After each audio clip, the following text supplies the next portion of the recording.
And yet, mainstream media did their best not to cover it. Keir Starmer, it would appear, when he had the big job as Director of Public Prosecutions in 2008, chose not to prosecute a grooming mass rape case. The Conservative government did all they could for there not to be a public inquiry. Nigel Farage, the leader of the Reform UK party, does not mostly engage in grilling Keir Starmer or Badenoch. That's because he believes politics cannot be done by blaming someone else, as Starmer also does whenever he is asked about his performance. However, when Farage gets angry, chances are that what Starmer or Badenoch did is simply too much to ignore. Let's have that public inquiry, let's expose the truth, and let's make sure people in public life who allowed this to happen get their jobs taken from them. Recently, Farage blasted Starmer and Badenoch for creating messes people are not paying attention to. Instead of holding back, he did a historic beating in his signature style, embarrassing them and making them speechless. But what did he say? In this video, let's know about the whole story. Nigel Farage delivered what he describes as a historic and unprecedented dismantling of both Keir Starmer and Badenoch, accusing them of being the faces of Britain's failing political establishment. In his most critical critique yet, Farage portrayed the Labour leader and Conservative Party head as symbolic of a uniparty system that prioritises political posturing over solving Britain's pressing issues. And Farage said that since UK reform offers what both parties cannot, this establishment is scared of Reform UK.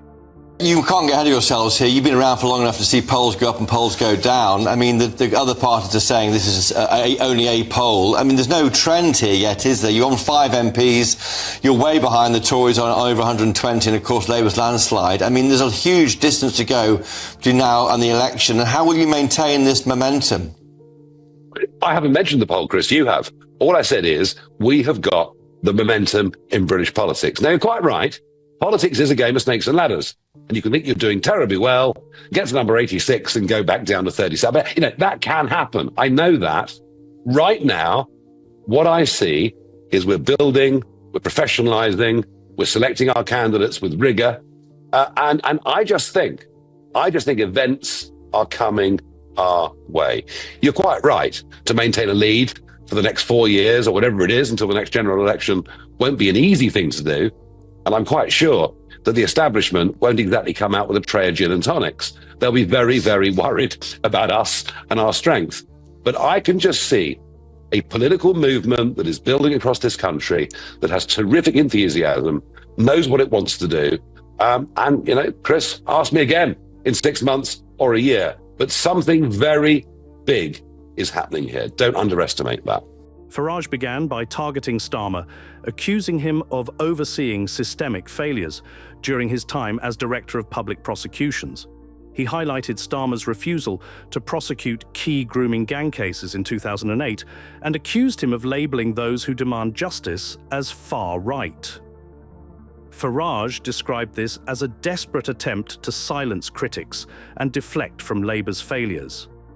We are living in societal decline, when nobody has the moral courage to stand up and do what is right for fear of being called names. The fact that the so-called grooming scandal, or shall we call it the mass rape abomination,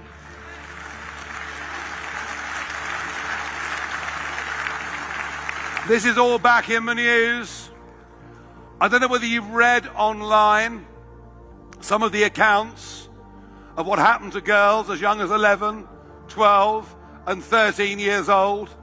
If you haven't read the transcripts online, I advise you not to, because you frankly won't be able to go to sleep. What happened in this country, and it didn't just happen in one place, it wasn't just Oldham, it happened in towns and cities all over the United Kingdom on an industrial scale. And yet, mainstream media did their best not to cover it. Keir Starmer, it would appear, when he had the big job as Director of Public Prosecutions in 2008, chose not to prosecute a grooming mass rape case. The Conservative government did all they could for there not to be a public inquiry.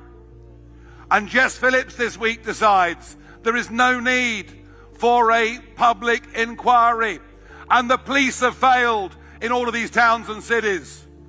They dare not say anything for fear of being called racist.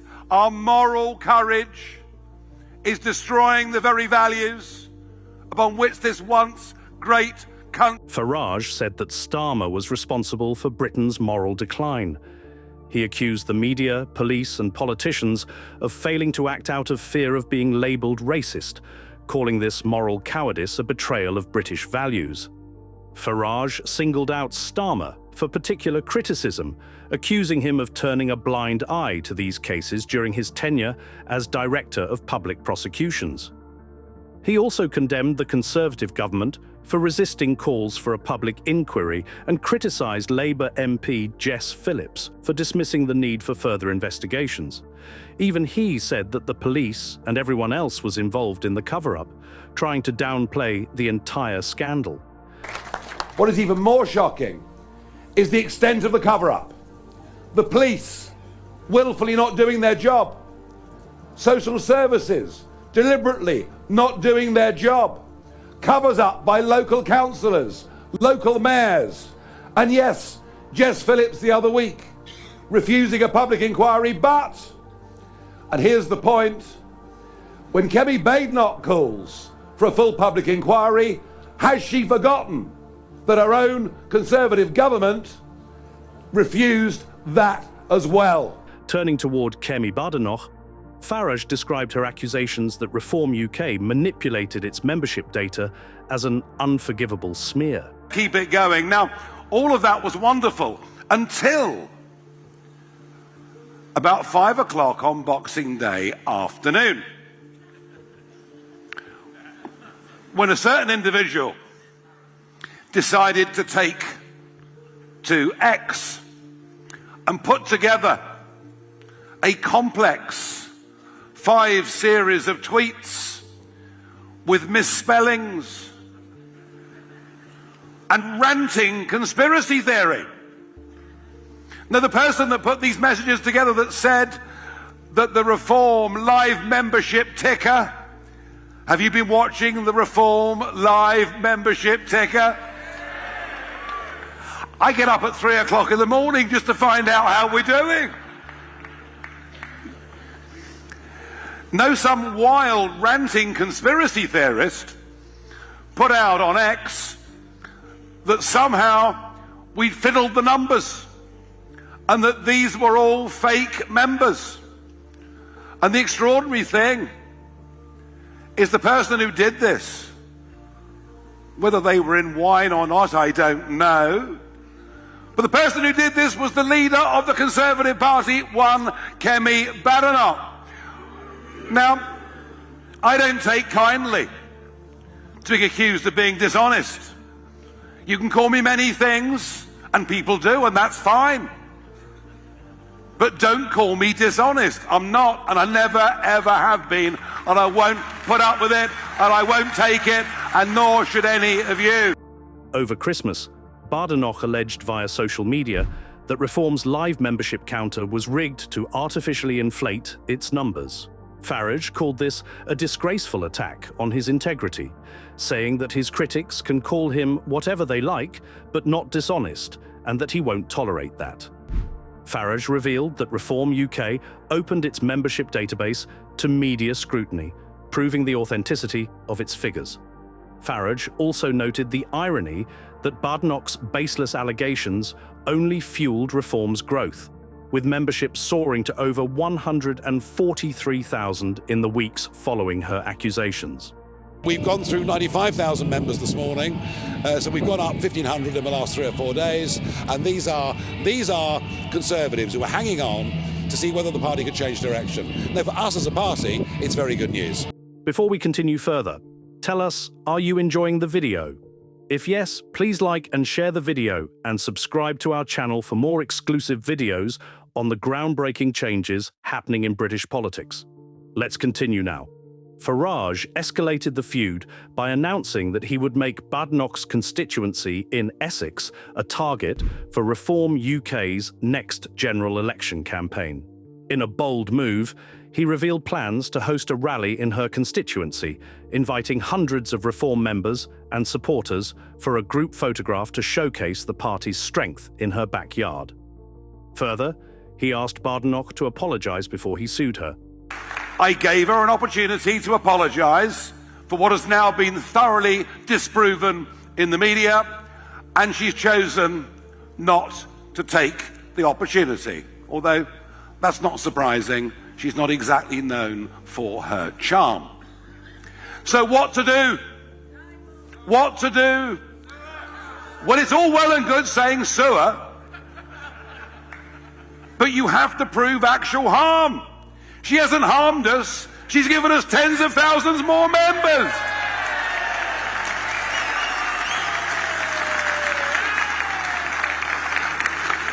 But what I am going to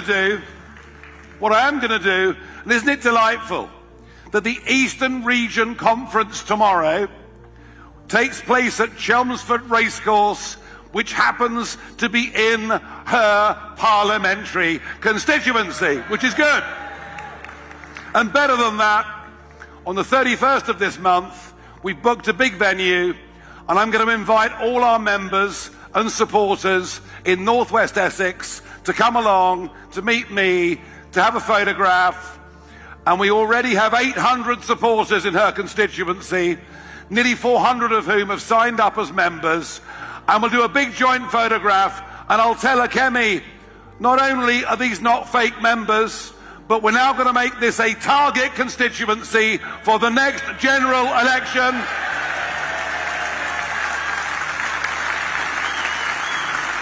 You had your chance. You accused me of being dishonest. You had your chance to apologise. Well, now the gloves.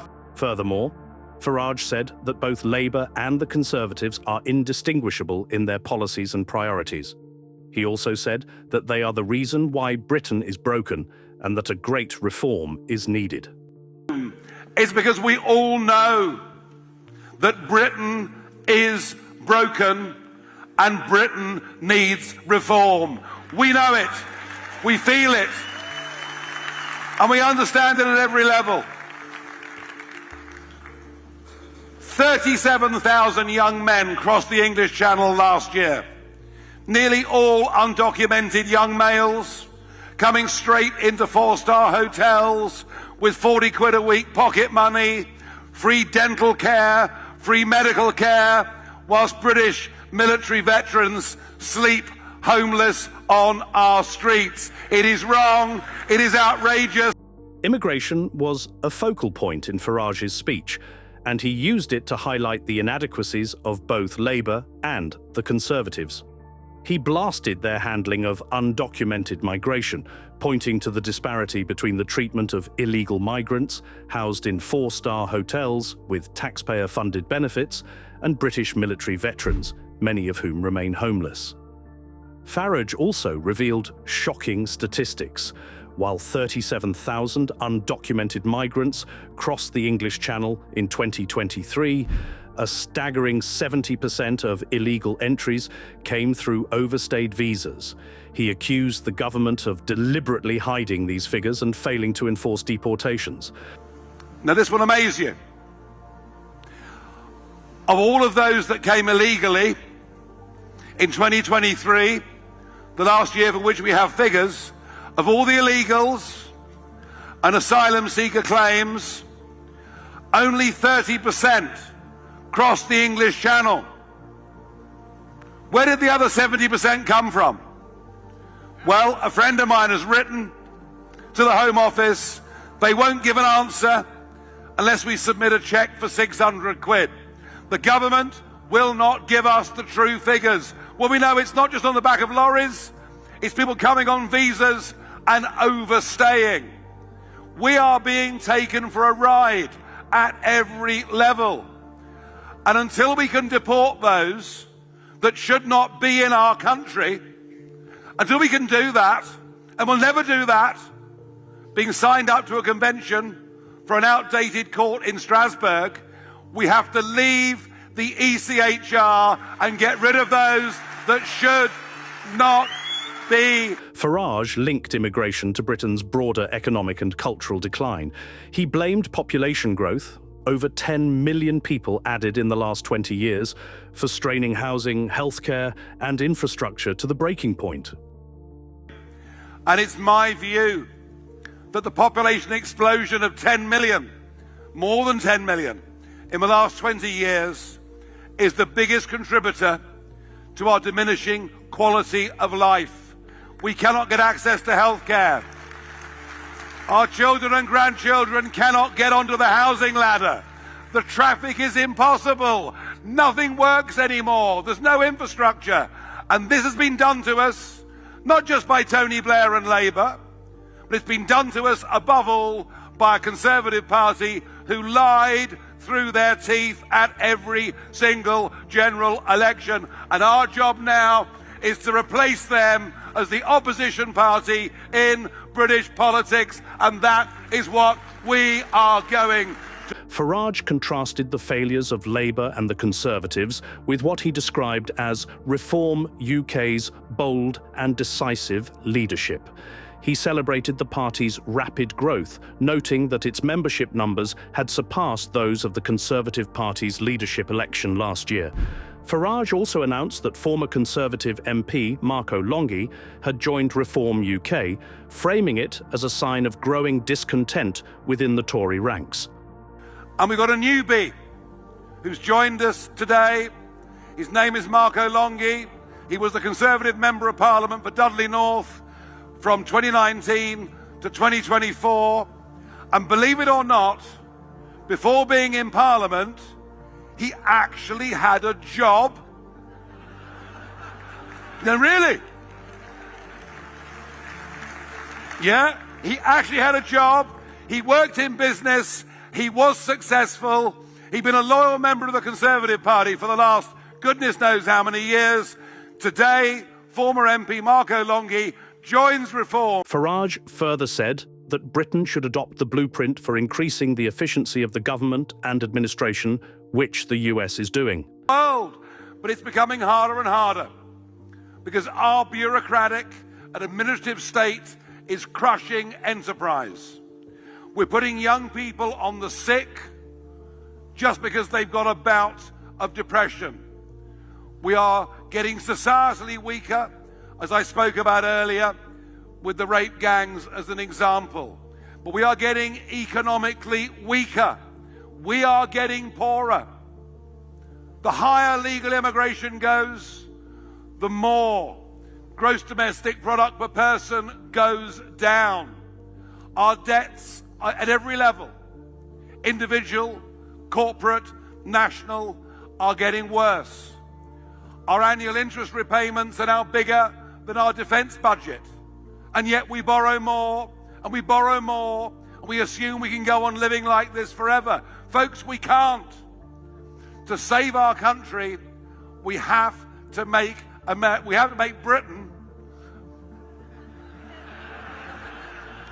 We've got to make Britain great again, haven't we? Then Farage grilled Starmer for the sorry state of free speech in Britain and how the US has preserved it under Trump.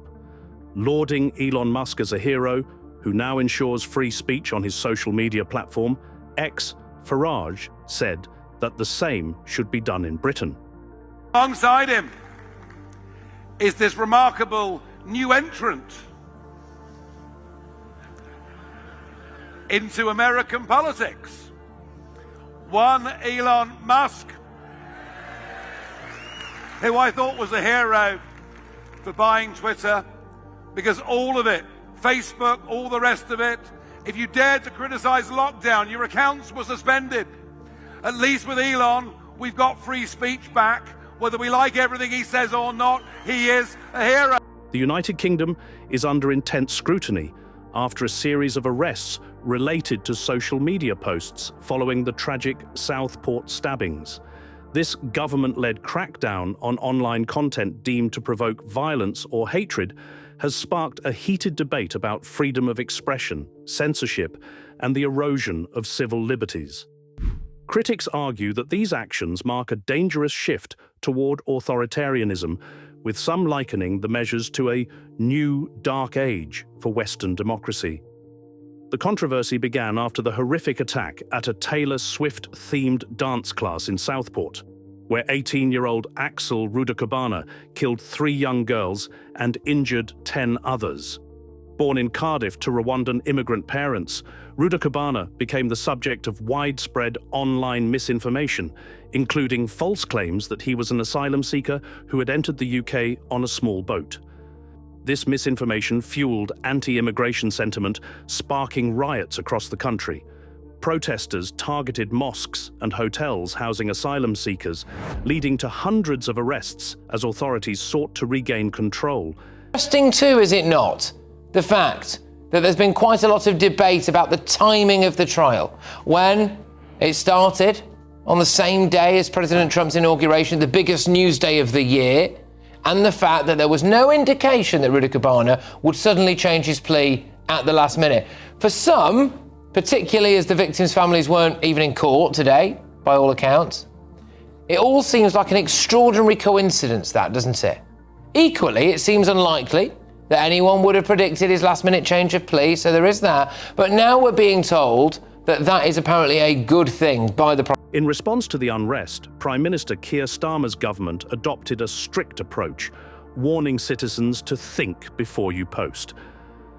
The Crown Prosecution Service released a video stating that online content inciting violence or hatred could lead to prosecution. Yes, that's the state of freedom of speech in Britain. The crackdown has resulted in several high-profile arrests. A 55-year-old woman was detained for posting that Rudakubana was on an MI6 watch list. Another arrest involved TikToker Dmitry Stoica, who created a satirical video pretending to be chased by right-wing rioters. While Stoica insisted the video was a joke, authorities maintained that any behavior contributing to unrest, online or offline, would face robust action. Now, there's an all-out attack on our freedoms currently being waged by Keir Starmer and this new Labour government, and the riots we've seen over recent weeks are the vehicle for their agenda. Brits are now being rounded up and arrested for things they've posted on social media in a chilling precedent that George Orwell would be proud of. Bernie Spofforth, the 55-year-old woman accused of being the first to post the fake name of the Southport attacker online, well, she received a knock at the door by cops this week and is still being detained tonight. Riots, but simply watched on from the sidelines, well, you're not safe either. A judge this week said anyone who attended the violence, whether they were involved or not, would be refused bail in the courts. So what's clear now is the useful idiots who rioted across Britain, well, they've played right into the hands of this government's chilling agenda, which, by my estimation, is to silence concerns of mass uncontrolled migration by stamping out. The government's aggressive stance has drawn sharp criticism, particularly from Elon Musk, the billionaire owner of X. Musk accused the UK of adopting Orwellian tactics, posting a video showing police arresting a man for offensive Facebook comments with the caption, "Is this Britain or the Soviet Union?" Musk's critique escalated with the allegations of a two-tier policing system where certain communities are treated more leniently than others. This public spat between Musk and Starmer has drawn international attention and raised questions about free speech and government overreach. They want Elon Musk gone, X turned off, and freedom of speech stamped out. Starmer himself has said he's going to look at social media laws in the wake of the riots and even revisit the Online Safety Act. And right on cue, of course, the Westminster elite are now circling. Guardian columnists got their knickers in a twist, saying Musk should be on trial in the UK for inciting the riots. And Keir Starmer's champagne socialist biographer, Tom Baldwin, called for regulation of social media platforms, even saying free speech was not absolute. Make no mistake, the minority racist idiots who caused the worst of these riots have opened the floodgates for a power grab of our civil liberties under this Labour government. And it's a crying shame that it's a US-based South African who's the only one with the balls to stick up for British citizens. Who do you think is most outspoken among Nigel Farage, Keir Starmer, and Kemi Badenoch? Isn't it true that if Farage had been the opposition leader, he would have made Starmer hide his face every day and ultimately resign? In the comment section right below, share your thoughts on whether Farage is true when he said that Starmer allowed the grooming gangs to grow and did nothing. Do you want to watch more videos like this one? If yes, please like and share the video and subscribe to get more updates on British politics and how events are changing it. Until the next video, stay tuned.